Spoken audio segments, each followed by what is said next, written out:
Coming in with a little bit of bed music. Trying to get some mind straight.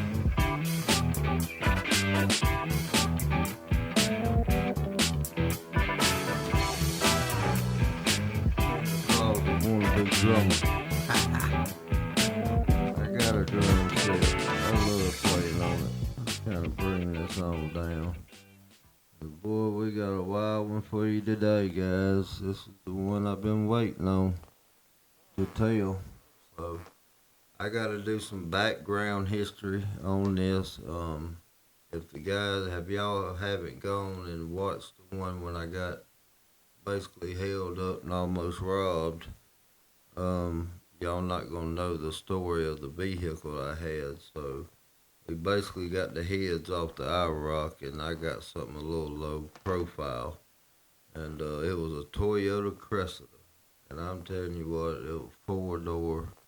It was a pimped out hayride, boy. It wasn't pimped out by no means. It was a old beater, but boy, I had a blast in this car. I mean, a blast.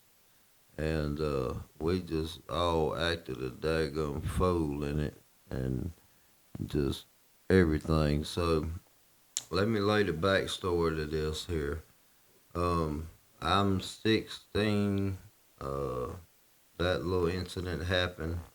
This here, I'm 17 and a half. I have to emphasize the half because I'm about 4 to 5 months from turning 18. Um, by then, I've been ripping and running the roads for about a year and a half plus here. And to say the least, uh, I played ball my whole life, and also they started that no pass, no play. Well, when they started no pass, no play, that was basically the end of it for you, boy, because I was always practicing. I didn't get home to 10 o'clock, so I wasn't doing no studying or no, homework or nothing like that. But, that's how that kind of deal went. So when they took me off the mound and I had pitched a heck of a game, and they told me behind the dugout that I wasn't going to be able to play ball no more. And I was like, well, heck with that. Zoom this in. So I said, well, heck with that. I don't care nothing about it then. So I really turned up and I was free. I had no practice, nothing to go to or nothing like that. I was free and I could do what I wanted to do.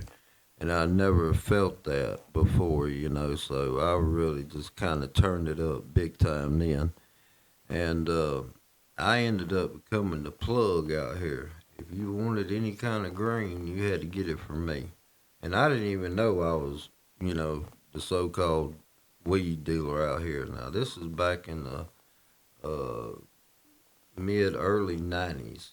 Now, I don't do, nobody does none of this crap no more, of course. I'm just telling y'all stories as I was young leading up to me being where I'm at now. I'm just kind of giving y'all a breakdown of this bad stuff that happened and things of how it changed me. So, nevertheless, I'm the plug, and I got uh, it was my cuz, I'll just say, had the hook up on it. I mean, he was buying literally up to, we'd go, and I was the lead man, the tail man. I would actually go with him to hook up sometimes, and it was in the projects, man. And I would wait across the street at the gas station. Soon as I seen his lights crank up, I had to maneuver and pull out, make a U-turn. He'd blink, I'd blink the light, he'd pull out, and I'd get behind him, and nobody could tell us. I wouldn't let nobody break in front of us or behind us or anything. So, and he was buying literally trash bags full. So when I went and got my whole one, I would just grab, almost two, or ounce and a half or something. So anyway, that's what was going on there. And so this, I'm telling this story on Saturday because it happened on a Saturday. So okay, we got things going on. I got the crest of the roundup. I'm at my cousin's house. I done got my stuff. I got a little over an ounce, probably an ounce and a half on me. I've already rolled the blunt. This is back when blunts wasn't even big, man. We was smoking green Optimas, and so here I go. I already rolled the blunt, and now I'm going to pick up a friend. I ain't gonna name him, but we'll call him R. And he was a real mature friend of mine. He was a little older than me, about 2, 3 years older than me, and I could just really jive with this guy, man. You know, he was like his age, going on 35 type deal, just laid back, cool, and I just loved hanging with this guy. You know, and I mean, he was a great friend of mine. His house was the party house. Way, I mean, we was in the county, and you had to go deeper into the county to get to, where where his house was. So that was the place to be, really, and for a long time. So we already had this thing pre-planned, and it was gonna be just about 8 to 10 of us. The tight clique was gonna be meeting at his house, and we was gonna have a stay over and just sit around, smoke, chill. Just shoot the bull. Excuse me, guys. Pull up here. Trying to just shoot the bull and do our normal little thing, and it he was at his girlfriend's house, and back then we had pagers. I had two of them, and so he paged me when he was ready to go, and I went ahead and called him and said, "All right, I'm on the way." So it'll be about 30 minutes because I was over in Columbus, and so it was a good ride for me to get back to where I was going. So I picked him up at his girlfriend's house. I already had the Optima rolled up. We lit it before we left the driveway. Had it going. Now keep in mind this winter time. It's cold as heck for Alabama or whatever. It is cold as heck. So we're bundled up and we got the windows rolled up and we got just enough crack to where I can see the drive. We are hot boxing this Cressida. And so we're heading down the county, man. We're out there deep cruising, and I got my dadgum, uh, dadgum bright lights on. Well, back then, my lights were so bad, having the bright lights on out there in the county was like having my normal lights on. It ain't like the lights of the day to where you can tell, you're blinding somebody. Man, the only car that we seen passed us, and I was doing about 60, and he was rolling, I could tell. But it wasn't no more than 3 or 4 seconds. I seen like a whipped spotlight come through the rear view mirror, and I looked up and I went, "Oh shit!" And the mistake he made was flipping the lights on immediately because I was able to get the window down, flick the blunt, it was gone. And I said, "Roll the windows down real quick." But when he gets up to the car, roll them back up because we don't want to look weird like we're riding with the windows down. We thought this was going to work. So we rolled the windows down real quick. He's barreling down on us. I'm pulling over. I'm like, "Oh shit." And I tell him, no matter what happens, you say nothing. This has nothing to do with you. It's all mine. I took the rap. I knew I wasn't a punk back then because I took the straight up rap for it. I didn't want him to get in no kind of trouble or nothing. So I told him, "Yeah, you don't know nothing, man. It's all mine." And so cop comes up to the window. We roll the window down, and later on, he told us it hit us like a ton of bricks. But he asked us a couple questions. He said, "You boys ain't been smoking no marijuana tonight, are you?" We look up at him. No. No, sir. Man, that was the dumbest thing we could ever did. He later on told us, which was probably BS. that if we would have claimed that we was smoking, he'd have let us go with a warning and said, that's all we had. Of course, they always say that. Well, my dumb self gets out of the car. He separates us, asks us where we're going. They both match up because we didn't lie about that.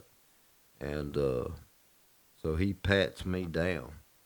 So as he pats me down, um, I got the sack hidden in my crotch area, low in my crotch, and I wore tight briefs at the time so I could do that. Well, he didn't find it on the first pat down. I am not kidding you. And he was kind of harem scaring. Well, it ain't no more than seconds. This is all happening in seconds. Here comes one cop, another cop, all three back to back, and then another one being a canine. So they pull the dog out. He's hitting all over that car because we've been smoking in it. And the other guy that actually went to go put the cuffs on me, he patted me down again, and that's when he found it. He said, what we got here? And I was like, shit, man. And he pulled it out and threw it on the top of the hood. And he says, how'd you miss this? He says, man, I don't know. And, well, it was just a crap storm after that. They got that, locked us up, threw us in the back of the county, left my car on the side of the road. Um, they flew us back to the county. I mean, they had to be doing 100. They was trying to scare us to death because they knew we was scared to death.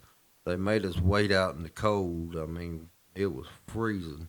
Made us just sit out there, while they searched the car and all this crap, and trying to get me to just say where I got this from and that from, and I was like, man, I just got it from a friend, man, and blah blah blah, and so long story short, they throw us in the back of the car, run us to the county. Um, I am flipping out. I think my life is over. I know I'm going to prison. I said, my Lord Almighty. And they throw me in a little holding tank with some other guys in there, and they're all staring at you and looking weird. And I'm like, what the hell? And they called my parents. My parents come, and they were flipped the hell out. So that was a long night, and putting them handcuffs on, I didn't want no part of that. So then I got my case coming. I got a trial. I got to go to the judge to get what the hell they gonna give to me, and I think I'm going to jail. I mean, so I have to fret over this. I can't remember how long it was, but it wasn't no 2 or 3 days. So time I go to the courthouse and get with the judge, he's asking me questions, and my dad's in there with me, and I'm not knowing what to say. I'm just locked up, and they ended up giving me 6 months probation and a year's worth of suspended driver's license, and he knew that would kill me. But I got 6 months probation, a year suspended driver's license, and that was the worst year of my life, man. Everybody had to come get me, hey, can you come get me? Not that they minded, it was just inconvenient on me because I couldn't do my thing. But yeah, it was crazy when I got the little sentencing, and I was just glad I wasn't going to jail. I was like, man, but I can't mess up with 6 months, and that right there changed all the. We used to carry weed, smoke and ride. That ceased all that. I never smoked and ride again. I didn't ride dirty. If I did it a particular way, and then all that stuff kind of started fading out because I knew I wasn't built for that prison crap like all these guys on here in the prison genre go through. I don't want to get my fame that way. No, thank you. Because it was no fun at all. And my friends knew it. I told them, you get in this car and you're dirty, and I find out about it, I'm gonna beat your ass. And they knew it. I wasn't playing. And yeah, that's the story of me getting arrested with an ounce and really a little more.